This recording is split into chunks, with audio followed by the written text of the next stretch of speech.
Hola, es un gusto estar en este espacio de Conexión Análisis nuevamente. En esta ocasión vamos a tener a la política uruguaya Mónica Xavier. Ella es médica, cardióloga, política, fue senadora del país entre el año 2000 a 2020, fue secretaria general del Partido Socialista Uruguayo, fue presidenta del Frente Nacional de Uruguay y es un gusto tener a Mónica en el día de hoy acompañándonos en esta sesión de Conexión Análisis. Mónica, es un gusto. ¿Qué tal? Un gusto efectivamente estar con ustedes. Y bueno, en estos tiempos de mayor virtualidad por la pandemia, fantástico conectarnos en esta ocasión. Gracias, Mónica. Mónica, quizás para ustedes de pronto puede sonar un poco raro, pero para muchas personas en Colombia, Uruguay es como un referente de lo que quisiéramos ser en materia de desigualdad, de reducción de pobreza, de bienestar, de calidad de vida de la población, entendiendo que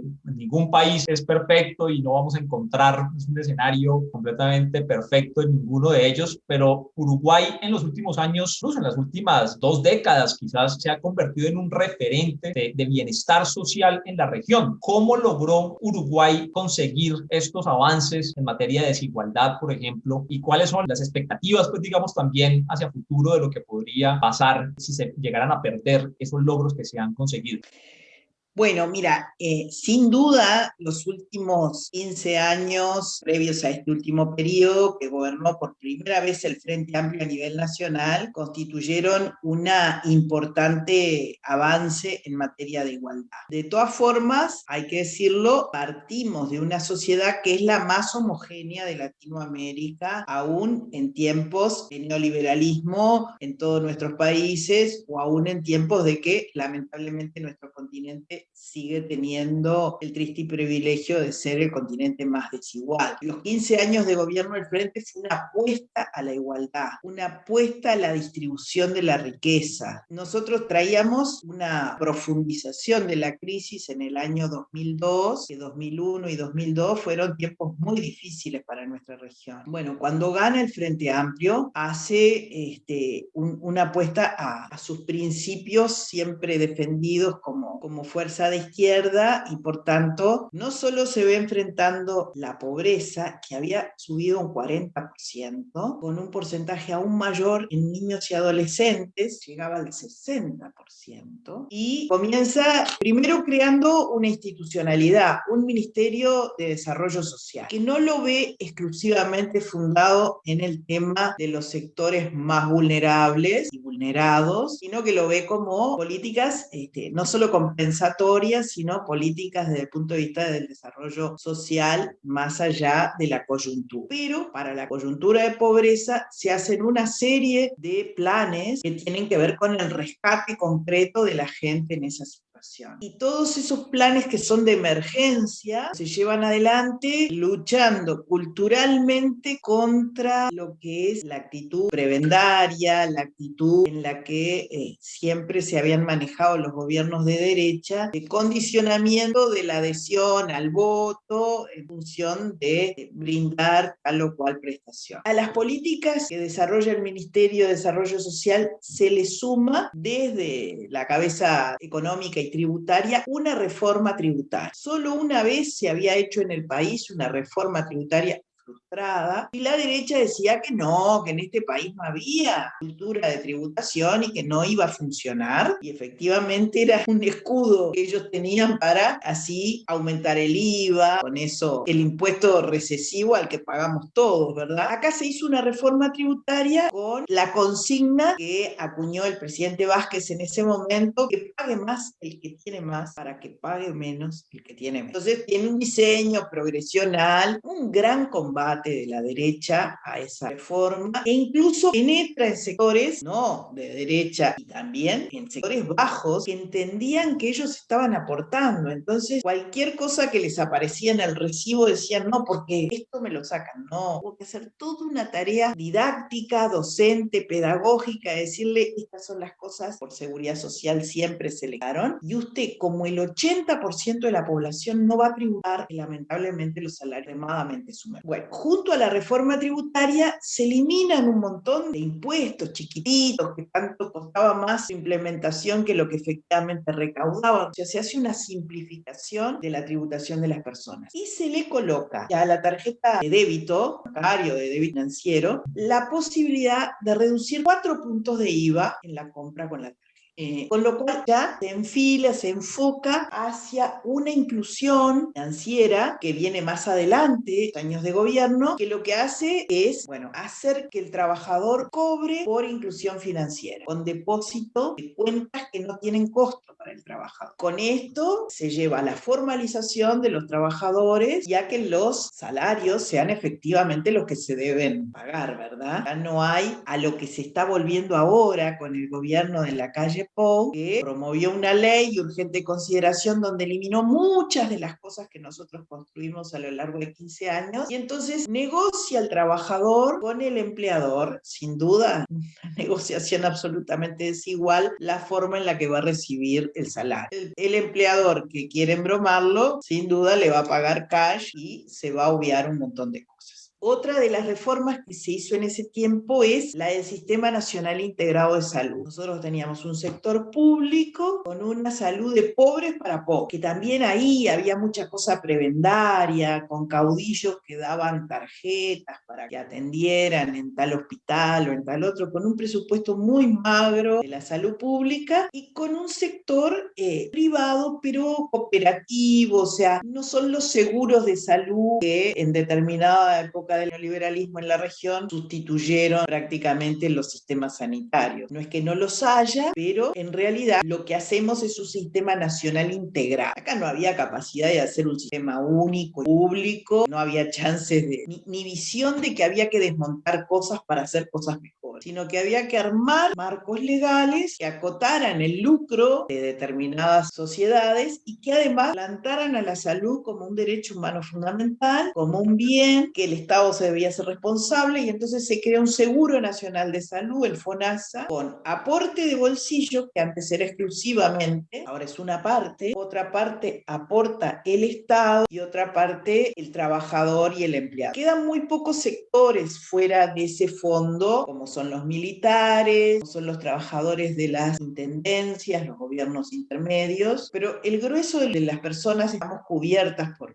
el FONASA y en esa concepción de Sistema Nacional Integrado de Salud. Se aumentan algunas prestaciones como las asignaciones familiares, y entonces todas esas reformas generan una sinergia entre ellas, no siempre prevista, no siempre diseñada ni previendo esa sinergia que se podía dar, pero que se estudia, y lo que se ve es que la formalización del trabajador trae como consecuencia su inclusión en el seguro de salud, beneficiar todo el núcleo familiar, eso regulariza las asignaciones familiares para los niños de hogares de bajos recursos, la tarjeta para los planes sociales también cruza allí datos y va blindando de alguna manera, con lo cual la salida de la pobreza de muchas más personas es posible. Nosotros entregamos el gobierno con una cifra de un dígito de 40 y lo entregamos con menos de 10. Entonces, esas diferentes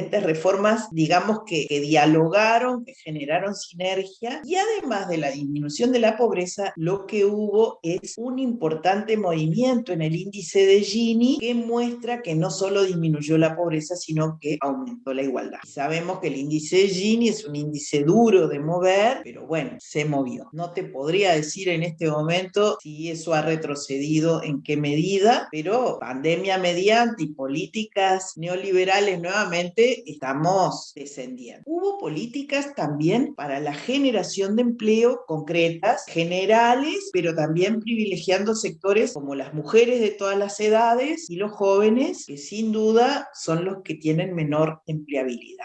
Se volvió a la negociación salarial, a los consejos, que si bien no son de nuestros gobiernos, son de mucho tiempo antes, no se convocaban. Entonces acá es tripartito, es el Ministerio de Trabajo, es el empleador y es el sindicato. sindicato del trabajador que negocian salario y condiciones laborales. Y hubo dos medidas paradigmáticas. Aunque en este país hacía 100 años que estaba consagrada la ley de 8 horas para los trabajadores rurales no tenían cobertura en ese sentido. Fue una discusión con los terratenientes y ganaderos que se sientan en las bancas del Senado, sobre todo, aunque en diputados también está, muy grande, que no entendíamos nada, que éramos citadinos, que la tarea de campo no tenía horas. Puede no tener horas como otras tareas. Lo único que hay es que pagarlas como horas extras. Trabaja las 8 horas y lo que trabaje por fuera de, bueno, lo cobra como una hora extra. Con lo cual mejora notoriamente la condición de los trabajadores rurales. Y lo otro que se hace es regularizar con una ley de trabajo doméstico a las empleadas domésticas. Esa ley sirve luego para la convención que se hace sobre trabajo doméstico que hay a nivel de Naciones Unidas, ¿no? De lo multilateral. También allí las trabajadoras no tenían adecuada cobertura y comienza progresivamente a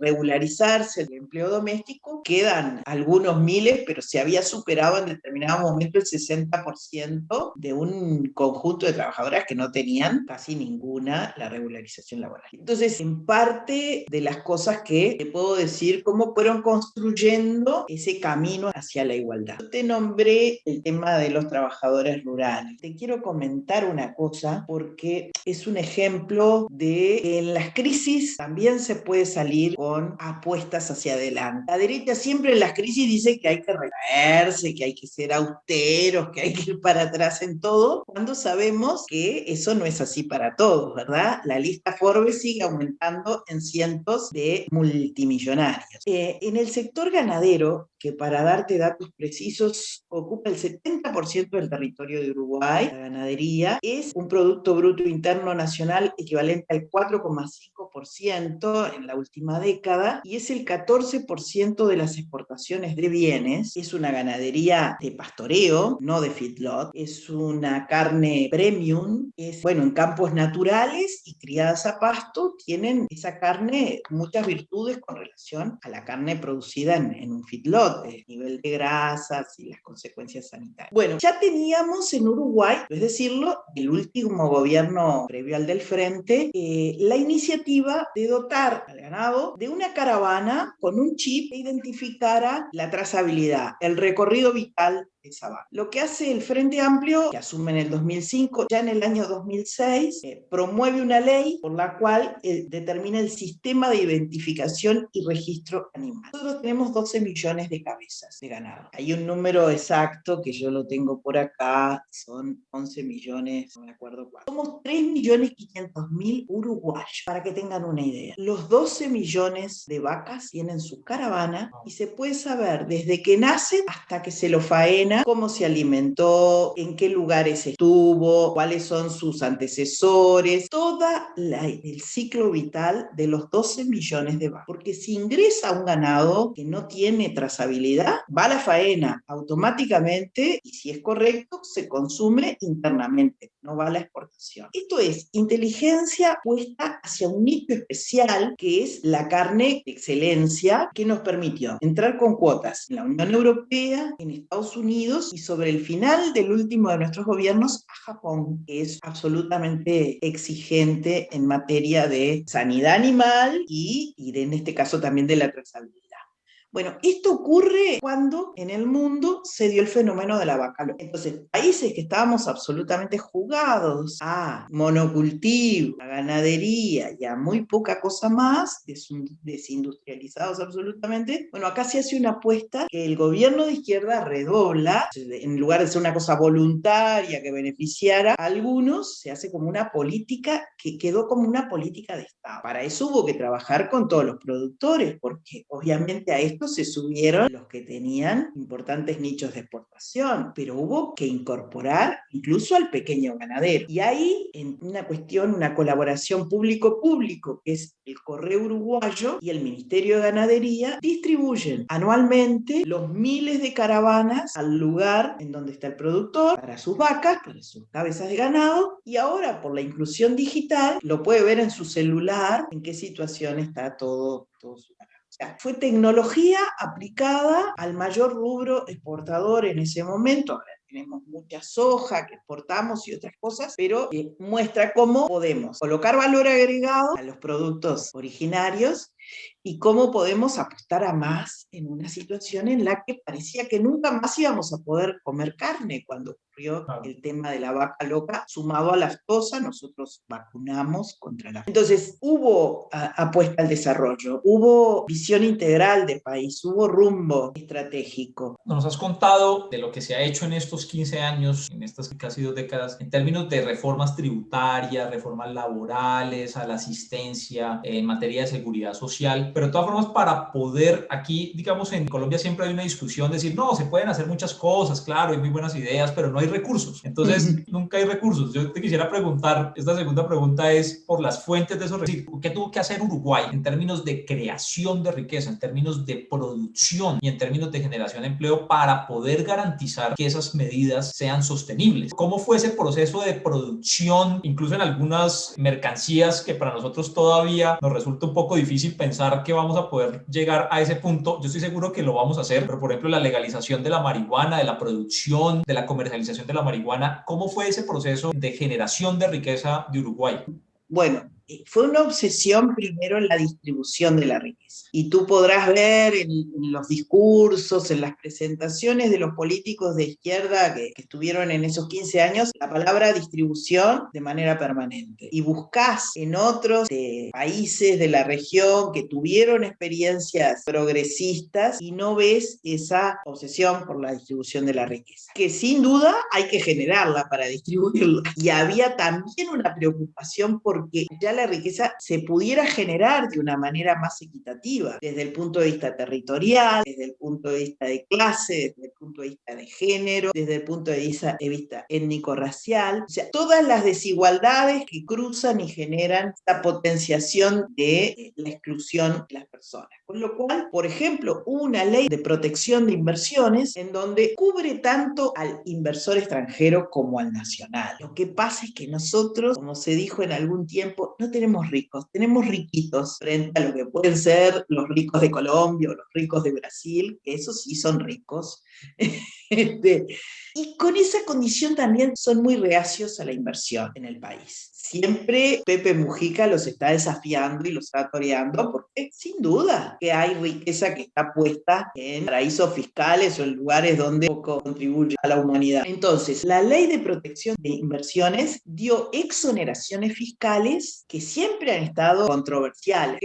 Los inversores uruguayos dicen, no, porque si se le diera a los nacionales lo que se le da a los extranjeros, se le da lo mismo. Lo que ocurre es que los nacionales nunca van a invertir lo que, por ejemplo, invierten los finlandeses, la fábrica UPM, en una fábrica de pasta de celulosa.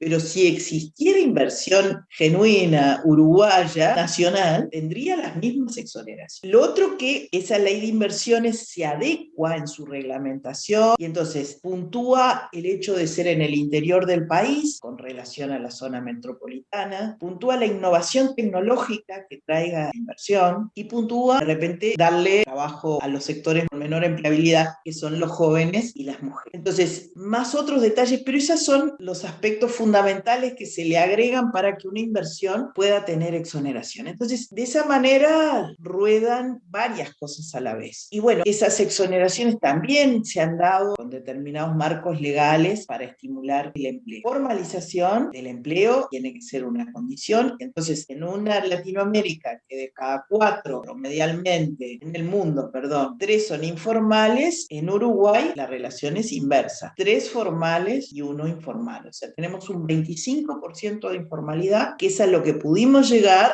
en esos años de gobierno, que igual la derecha nos lo cuestiona, pero nunca se acuerda que dejó al país con más del 50% de informalidad. Y bueno, diversificación productiva, esta es una obsesión, estimular a los sectores, por ejemplo, nosotros exportamos mucho software, ahí hay desempleo cero, y es un sector que capta jóvenes en general. Y bueno, se ha tratado, pero ha sido muy insuficiente la diversificación productiva que pudimos alcanzar. Hay más forestación, pasta de celulosa, pero por ejemplo no tenemos industrialización de madera, en muebles, en cosas importantes. Después, desde el punto de vista productivo, yo creo que esas fueron las apuestas más importantes. estimular la producción, de diversificarla, de ir monitoreando la implementación de las mismas. Tú me decías lo de la marihuana. Bueno, es bien interesante este tema porque acá se conjugan varias cosas. Por un lado, se conjuga toda una política de derechos en donde trabajamos por la despenalización del aborto, con una ley integral de derechos sexuales y reproductivos, o sea, todo el ciclo vital de hombres y mujeres en una ley marco, y después, no sin problemas, en este caso soy protagonista del mayor conflicto que se dio cuando Tabaré Vázquez veta el capítulo específico del aborto. Estuvo a favor de toda la ley de derechos sexuales y reproductivos, pero en el del aborto no hubo negociación posible. Incluso pertenecía al Partido Socialista. Y a partir de que el Congreso ratifica su línea histórica de seguirle solicitando a los legisladores de su bancada que concluyan en una despenalización del aborto, Tabaré se retira del partido y dice que a partir de ese momento va a ser un socialista. Nada es liso en estas cosas. También se consagra el matrimonio igualitario, o sea, para parejas del mismo sexo, y también se termina despenalizando la producción de la marihuana. Cabe destacar que desde 1974 en este país el consumo de sustancias psicoactivas no está penado, pero no quiere decir que no encuentres a alguien en posesión de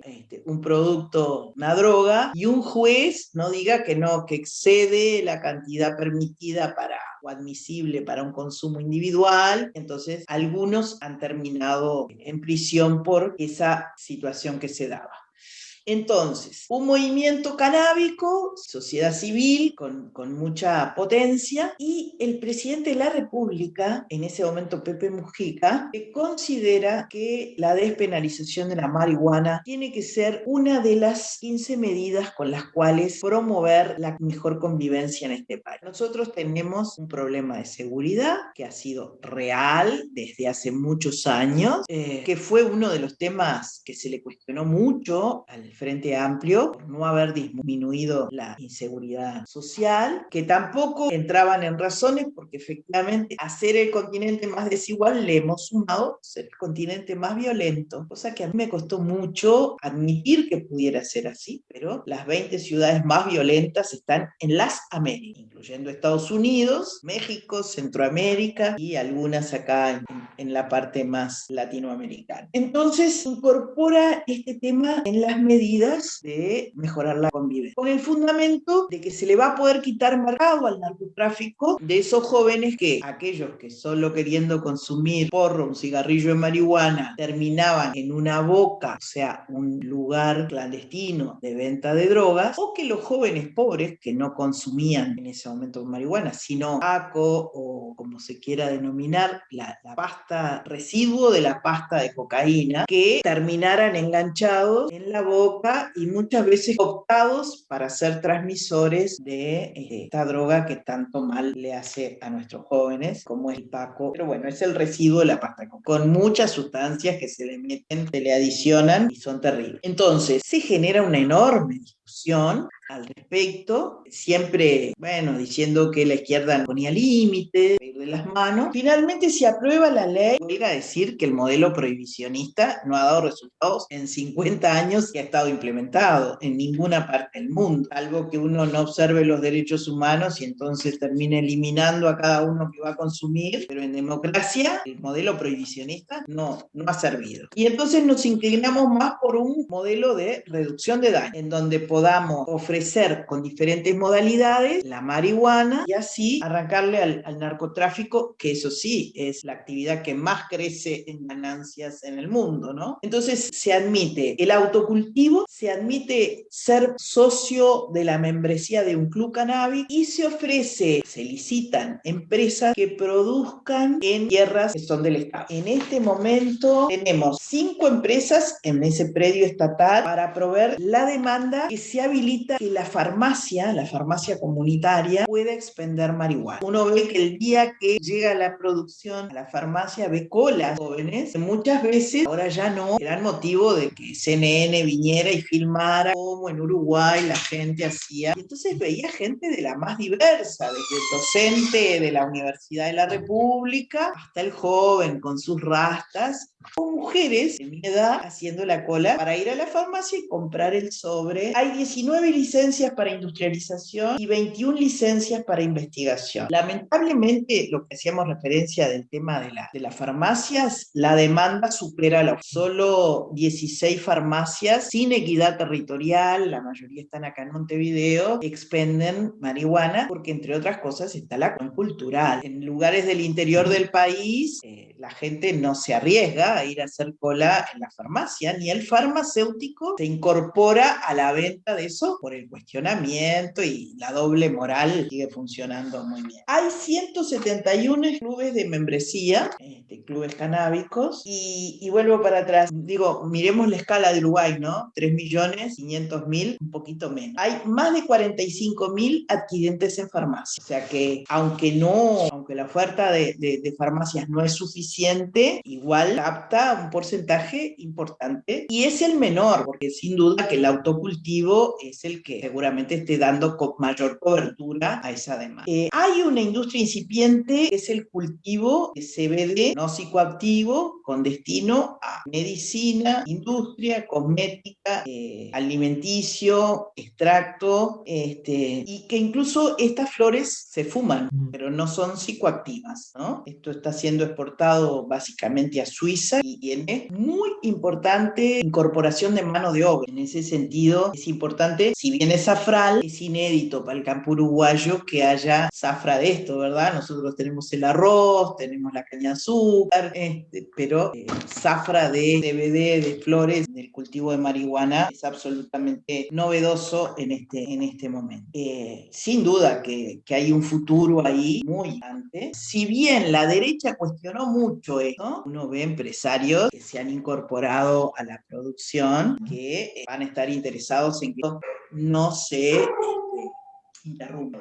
Pero sí viene la cuestión represiva. El Ministerio del Interior, en este periodo de gobierno de derecha, quiere conocer la identidad de los registros, y la ley prohíbe, la ley hace que el registro que tenga cualquiera de las instituciones habilitadas sea reserva, sea protección de datos, una ley que existe de protección de datos. Pero el Ministerio del Interior, con esa visión represiva que le han colocado, dice que no, que es para darle cobertura y protección a los clubes canábicos. Y bueno, hay ahí permanentemente una tensión entre una visión que, si bien puede compartir la óptica de derechos con una estrategia de disminución del riesgo que supone la actividad ilegal, la venta de drogas, en este caso tiene estos coletazos. Como decía Hannah Arendt, ningún derecho se conquista de una vez y para siempre, ¿verdad? Hay que estar permanentemente machacado. Y bueno, hay un movimiento, una sociedad civil que mantiene una actividad permanente en el reclamo, que bueno, hace que ojalá esto no vaya para atrás, porque no podrá o no ser consumidor, pero lo que sí queda claro es que constituyó un avance, y hay mucha gente que está fuera del circuito clandestino para adquirir su consumo recreativo. No ha habido un desarrollo armónico con la política de prevención. En ese sentido, no tenemos lo que debería haberse multiplicado en todo el territorio, que es la prevención y el tratamiento, en particular de jóvenes que consumen, y la conciencia. También tenemos el problema con el alcohol, consumimos mucho alcohol y además conducimos nuestra locomoción, y ese es un índice importante porque en particular son jóvenes que pierden la vida o que quedan con discapacidades muy muy severas. Esa es una parte que hay que destacar porque no se multiplicó en materia de lugares para la prevención y tratamiento, como esta apuesta sí viene rodando con un sentido productivo, digamos. Mónica, finalmente, ¿por qué, a pesar de todos estos avances que son evidentes, que son palpables, por qué, a pesar de todo esto, gana la derecha?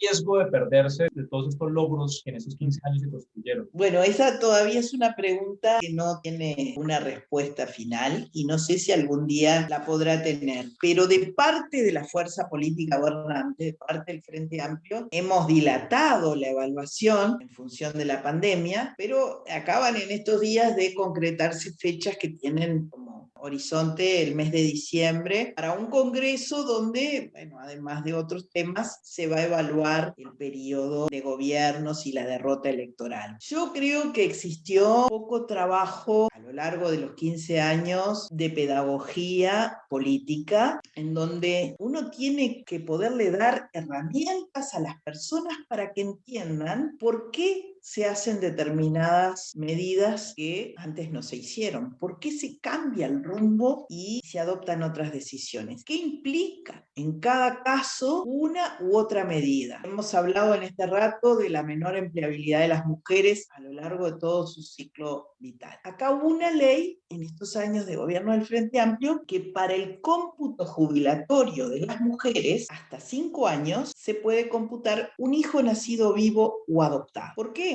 Porque las mujeres, cuando nos embarazamos, cuando tenemos nuestros niños, o dejamos de trabajar temporalmente, o nos echan, todas esas cosas que por un lado la sociedad pondera la maternidad y por otro lado te la penaliza. Entonces, en función de que muchas mujeres podían jubilarse por edad, por haber alcanzado su edad, pero no tenían los años acumulados de aporte, se le contabilizaban hasta 5 años, un año por hijo nacido vivo o adoptado. Esto yo lo he contado en muchas partes del mundo. Enseguida legisladores o políticos ponen la oreja y dicen, ¿cómo es eso? Bueno, sí, esa visión de género incorporada en este caso a la situación del retiro jubilatorio de las mujeres. Fueron miles de mujeres que pudieron jubilarse porque alcanzó eso. Hoy está naturalizado, pero no hicimos de eso un hecho que lo valoraran en la exclusividad que eso significa. Te pongo otro ejemplo que también es